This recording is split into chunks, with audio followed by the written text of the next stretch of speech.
नमस्कार, मैं आर के पाल आप सभी दर्शकों का स्वागत करता हूं आपके अपने न्यूज़ चैनल शहर का दर्पण में। अब सभी खबरें विस्तार से।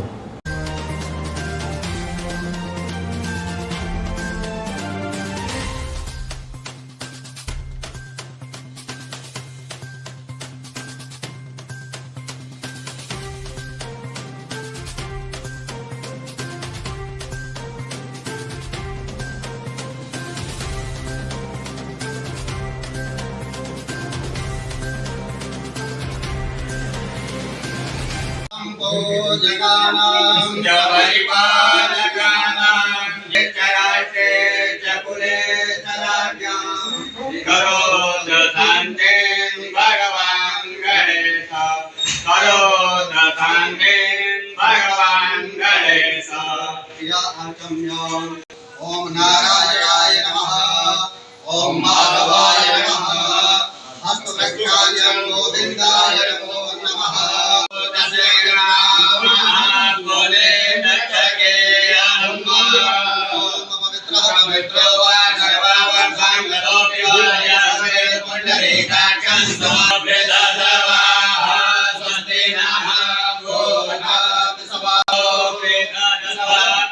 सबको आचमनी टीका लगा।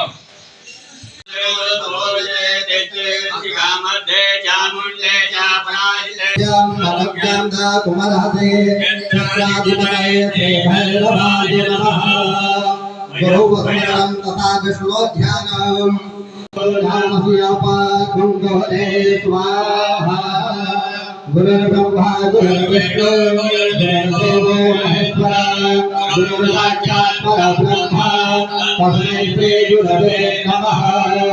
सर्वदेशदिशाकाले स्वव्याहतपराक्रमः श्रीरामानुजार्य प्रतिवासरवध्वगाय दिगन्तव्यापने भोजाय।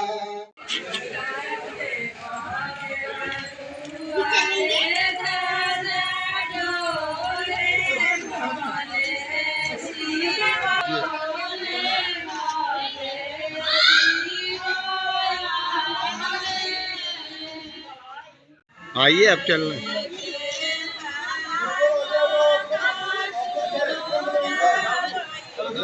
हाँ चलिए।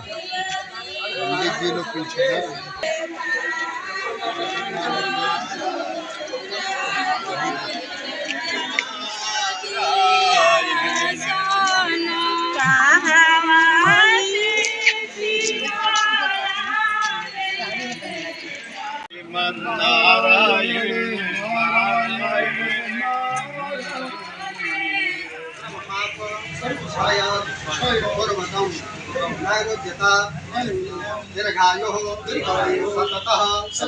आरोग्यता प्राप्त्यर्थं त्रिविध दोष शमनार्थं सकल हरिष्यामः।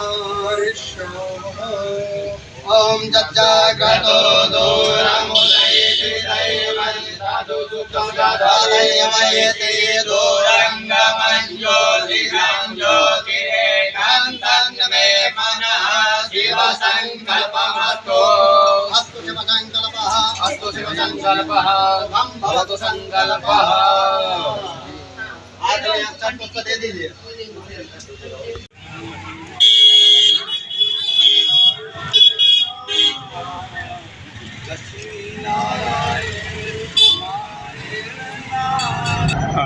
कलश यात्रा श्रीमद् भागवत ज्ञान यज्ञ हेतु निकला हुआ है। ये स्थान नीलमत्था कोहिनूर कॉलोनी से मुख्य यजमान पंडित सर्वदेव तिवारी। और जल यात्रा इसलिए किया जाता है कि जल के देवता का नाम है वरुण, और कोई भी छोटा सा या अनुष्ठान हो या बड़ा यज्ञ हो, बिना कलश के यज्ञ की पूर्ति नहीं मानी जाती। तो कलश जब रखा जाता है तो कलश में जल भरा जाता है। तो जल के देवता है वरुण, और उस वरुण के सम्मान के साथ हम जल को ले आकर के अपने घर पे आकर के, बिना जल से कोई यज्ञ की शुरुआत नहीं होती। जल की ही विशेषता है। तो हमारे जीवन में जल की जैसे उसी तरह से जल के जब वो घड़े के अंदर हम जल भरते हैं तो वो जल के देवता का नाम ही वरुण, साक्षात देवता है। और वो जब जल हम कलश में भरते हैं तो कलश के अंदर सारे देवी देवताओं का, कलशस्य मुखे विष्णु कंठे रुद्र समासित, कलश के मुख में विष्णु का वास, कंठ में रुद्र का वास और मूल में ब्रह्मा का वास, और इसके सहित सारे देवी देवताओं का वास कलश में होता है।